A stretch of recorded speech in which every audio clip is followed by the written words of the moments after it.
Hi, Misha here, and last time we had part 1 on the formerly Yugoslavian, today Serbian, Zastava Z-PAP M70UF, the one with the controversial, as I discovered after doing the first video, I had no idea, side rail. Some people hate it, some don't care, a few people like it. We talked about its features and compared it last time, but this time we're actually going to fire it. Of course, this is chambered for 7.62x39, takes standard magazines, is an import. And I've had one of the DFs, DFs with their previous one. This is the UF, one of the original DF Z-PAPs for years. So let's see how this shoots compared. Is it a softer shooter, better shooter, worse? Well, with no further ado, we'll find out. For magazines, we'll be using standard Yugoslavian, Serbian, Croatian pattern with the bolt hold open follower. I just randomly grabbed one pouch which holds 4.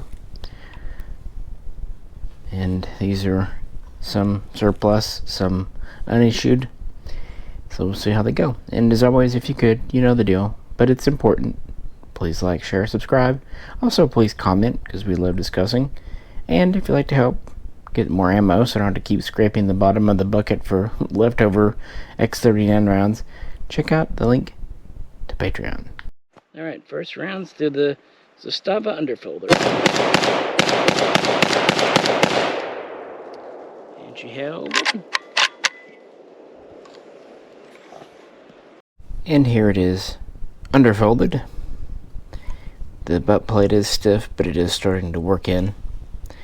Note how the safety can be reached with the stock folded in this position with this slip here, or in this position with this slip or this slip, and there's enough of a cutout in the stock arm to allow those extensions to pass right on through. Something that's actually quite important. If you have a newer style safety but an older style stock without enough of a cutout, those will impact each other.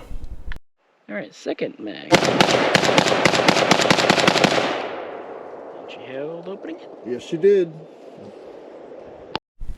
And with the last video, there was a bit of a question about how the scope mount does work with the stock. It does sit up high enough that it clears it, and there's enough room under so that the part of the mount can sit there at the stock folded. And it is very securely mounted to the receiver. Come on, it's Zastava. If nothing else, you know they're going to do things extra beefy, extra secure. And that, of course, includes their scope mount. Now we're going to let Jroe try the Zastava Underfolder. Now that I've got the rock and lock situated where it's supposed Which to be. went in with absolutely no difficulty whatsoever. No difficulty whatsoever. I didn't have to guess or anything. No. I mean, Jesus fucking Christ. Alright, going hot.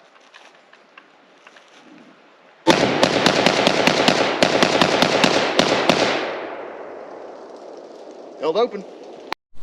By this point, we've tried all the 4 mags we brought with literally a little bit of everything when it comes to ammo, because I was using up leftover bottom of the bucket rounds as far as that, and also some half open boxes. Really just trying to be economical with the situation right now with 7.62x39 ammo. So there was some brass case, Red Army Standard, there was some Wolf, maybe even some Tula, who knows. So no problems whatsoever. Alright, another go with Jroe.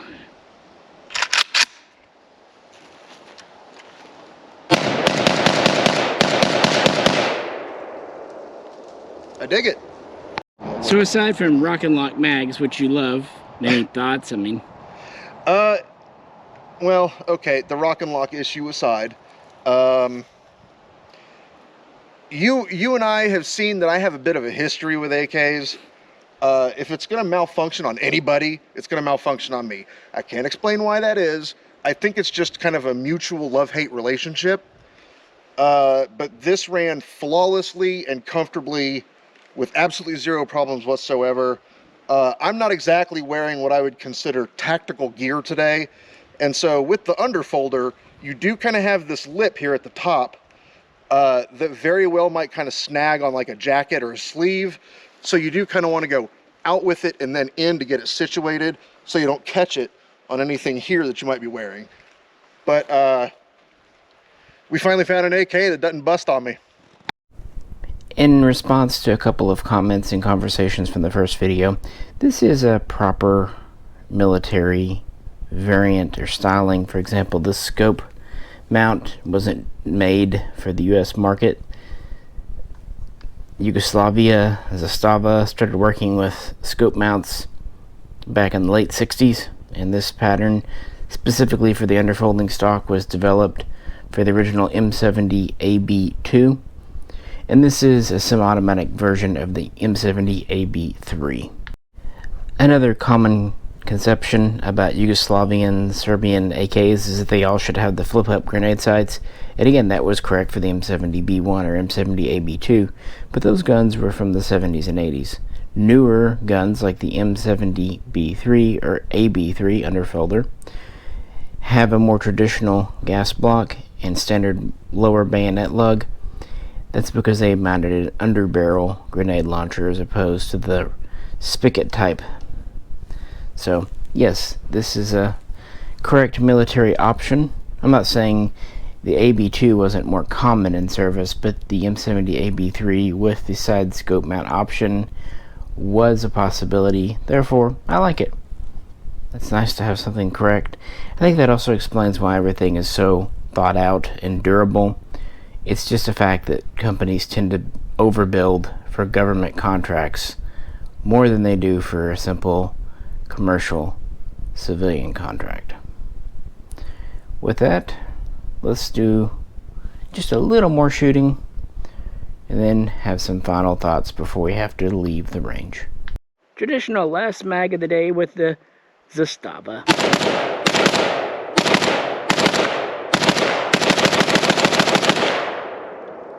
And Boom, boom, boom. So we've each run a couple of mags through it. Nothing crazy. I mean, it's a Zastava, it's an AK. Kind of old hat. But I will say, recoil-wise, this definitely does not feel overgassed to me. And yeah, I would say it has slightly less felt recoil than my old Z-PAP. I agree. I don't know if the gas port is a different size, but or not. Now, one thing people have pointed out with the stock, there's up-down play.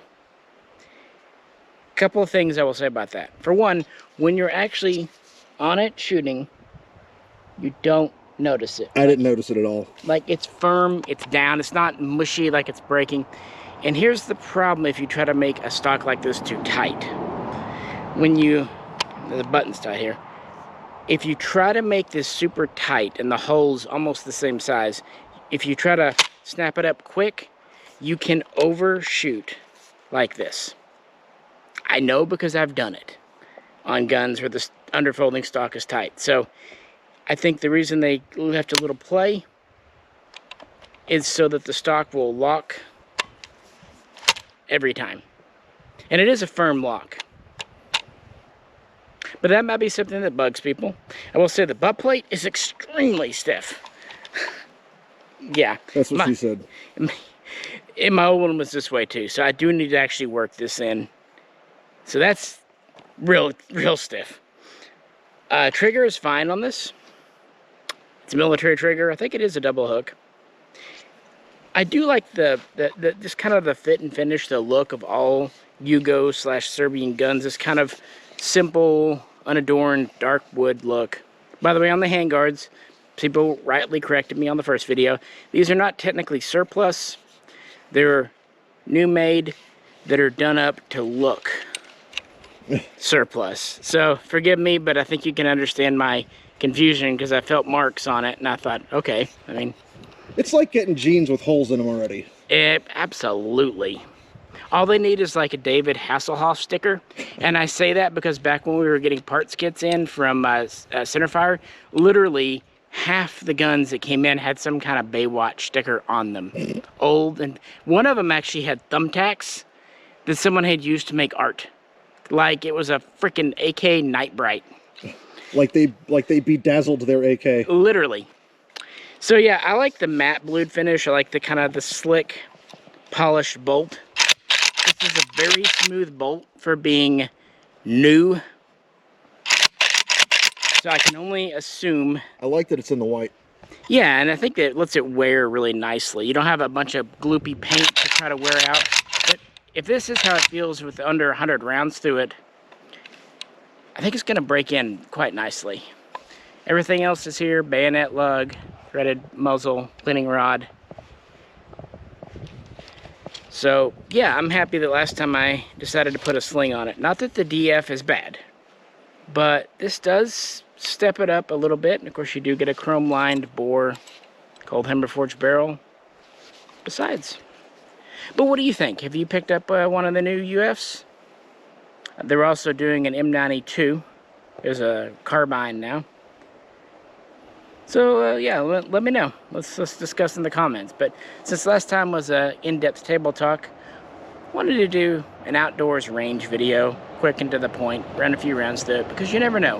As I remind everyone, even a good company makes a lemon. Everyone makes a lemon, including Zastava, including HK, even SIG, even Gucci brands. So my luck, it would have been a lemon, but since it worked fine for Jroe, I feel like it's pretty well proven.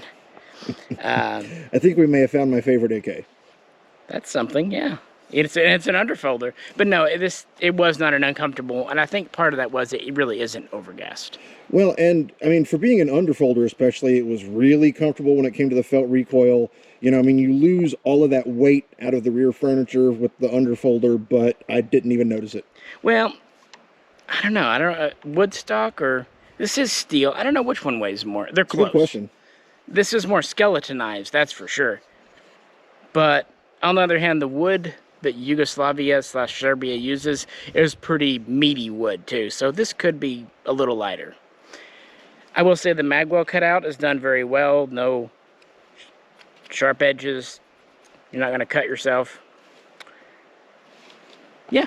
So yeah, let us know in the comments. As always, if you could, like, share, and subscribe. If you'd like to help support the channel, check out Patreon, because the 7.62 I used today was literally random ammo that had fallen to the bottom of my shooting buckets over the last couple of years. So this was a mixed match of standard steel, lacquer cased, wolf, maybe some Tula even, because Fox, who knows, Red Army standard. So it ran all of them without a problem. So tacitly, first range trip, yep, team's fine. And I would honestly expect nothing less from Zastava USA and Zastava Serbia. This is Misha. Catch you very soon. Next time.